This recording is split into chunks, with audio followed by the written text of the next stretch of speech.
tokkummaa hundeen bilisummaa. Afaan Oromoo hundee Oromummaa. Afaan Oromoo hundee Oromummaa. Assalamu alaikum wa rahmatullahi wa barakatuhu. Bagana gaya walitti deebine. Barmoonni keenya har'aa kan irratti xiyyeeffatu seerluga afaan Oromooti. Kanaan dura seerluga afaan Oromootis baranneetiin bira dabarre hiikkaa jechoota afaan Oromootis baranneetiin bira dabarree jechuudha. Seerluga keessatti xumura ibsa yookaan ammoo ibsa xumura or adverbs isa afaan Ingiliffaatiin jedhaniin san jechuudha. In xumurre irraa hagam barannee mata duree isaa baranneetiin bira kunne bakka afuritti qoodamuu isaas wal hubachiifne takkaahu ammoo walitti himnee bira dabarree jechuudha. So isaan bakka afuritti qoodaman san irra har'a isa tokko ilaallaa jechuudha. Tokkoon kun maal akka tahe irraa kan hubannu tahaa jechuudha. Well, kallattiidhumaan mee isatti isin haa dabarsu. Ibsi xumuraa kuni bakka afuritti qoodama. Isaan keessaa inni jalqabaa maaliidha? Akkuma mata duree irraa hubachuu yaaltanitti ibsi xumura iddoo yookaan adverb of place inni jedhamu kuni adverb of place inni jedhamu kuni walumaa galatti xumurri ibsi iddoo bakka gochi itti raawwatamu ibsa. Okay? Irran isinii deebi'a. Xumurri ibsaa yookaan ammoo xumurri ibsi jedha iddoo bakka gochi itti raawwatamu kan ibsu jechuu. Kana jechuun takkaahu ammoo kana malees gaafii eessa jedhuuf deebii kan kennu tahaa jechuudha. Fakkeenna. As gaafii as jedhuuf deebii kan kennu tahaa. Kan biraa achi gaafii achi jedhuuf deebii kan kennu tahaa. Irra dhiifama sittiin dheeresse irra jechuu malee irraa jechuun qabu.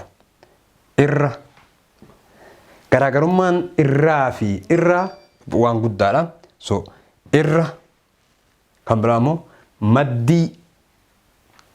maddii cinaa hin jedhaniini. Maddii jedha. Kan biraa ammoo kun cinaa.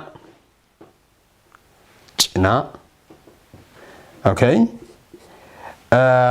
Kan biraa ammoo jala.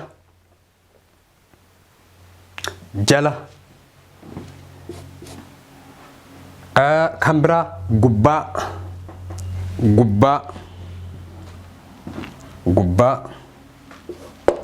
So akkuma gubbaa kanatti isiniif ibsuu yaaletti ibsi xumuraa yookaan ammoo xumurri ibsaa jechuudha. Ibsa xumuraa jennaan fakkeenya akka xumura ibsa yookaan ammoo ibsa xumuraas ni jedhaniini. Fakkeenya isaa kana irratti isiniif ibseetiin jira. Kallattiidhaan ammoo hima keessatti takkaahu ammoo yoo jecha keessa galchinee kan jennu tahee ka amma asitti jenne kana 1 2 3 4 5 6 7 continuous hedduudha. Okay? Kanniiniif deebii kan kennu fakkeenya amma asitti isinii kenna tahaa jechuudha. Fakkeenya jechuun fakkeenya jechuudha. Fakkeenya tokko asitti inni tokko milkiin jedha. Milkiin mana jala jira. Milkiin akkuma isin beektan maqaa namaati. Milkiin eessa jira? Look. Maaliirastee kanatti kana malees jedha. Gaafii eessa jedhuuf deebii kenna. Okay? Gaafii eessa jedhuuf deebii kenna. Eessa. Deebiin eessa jedhu yookaan nama tokko kan gaafatu tahee bakka akkanaa jira. Asiin jedha jechuudha. Tokko. Milkiin mana jala jira. Fakkeenyaaf akka gaafiitti yoo namni si gaafate milkiin eessa jira? Mana jala jira. Okay? So as keessatti jecha kana keessatti jala kan jedhu kuni xumura ibsaa taha jechuudha. Jala kan jedhu xumura ibsaa taha jechuudha. Okay? Lama. Fakkeenya lammaffaa. Fakkeenya lammaffaadha. Fakkeenya lammaffaa. Simbu namaddii teesse.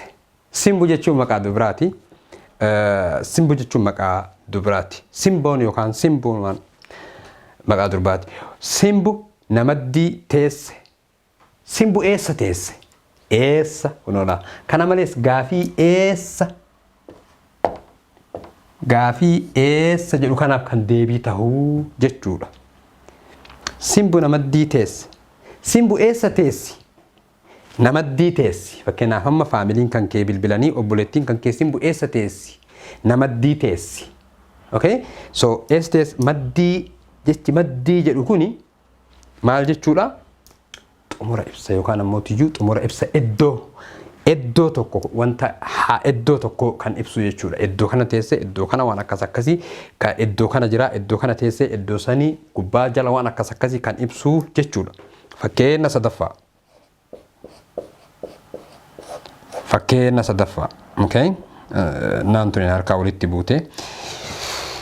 Siree jala jira. Teessoon jechuu dandeessa. Let me say teessoo. Teessoon siree jala jira. Siree jala jira yoo jedhee gaalee rarra'aa ta'aa deebii gaa argachuu hin dandeessu. So teessoon siree jala jira. Fakkeenyaaf amma yoo obboleessa kan kee, obboleettii kan kee, daa'ima kan kee gaafattee teessoon akkana eessa jira? Siree jala jira. Eessa jira? Siree jala jira. Asitti illee jala isiniin jedhee ture, asitti illee jala. Well, haa ta'u gaafima saniif kan deebii kennu tahaa jechuudha. Yookaan siree cinaa jira jettaa, yookaan siree gubbaa jira jettaa, yookaan ammoo tiyyuu siree irra jira jettaa homaa rakkina hin qabu jechuudha. So kanaaf astee kanatti illee kan ibsu jala, astee kanattis kan ibse jala. Jala kan jedhu kuni, jala kan jedhu ibsa xumuraa kan agarsiisu jechuudha. Walumaa galatti kanaan dura kan baranne ibsa xumuraa yookaan ammoo tiyyuu xumura ibsi kan jedhu ibsa xumuraa. Asitti ibsa xumuraa mee haa jennu? Ibsa xumuraa. Ibsa xumuraa. Look, ani aatanaan isinii barreessuu ni danda'a. Aatanaan. Okay? Aatanaan isinii barreessuu ni danda'a. Aatanaan jechuudha. Aatanaan isinii barreessuu ni danda'a. Garuu aatanaan isinii barreessuu irra ani kan filadhe aahima normaalii tanaan isinii barreessuu irra filadhe jechuudha. Akka barreeffamni kan koo isiniif ifa galuufi jechuudha.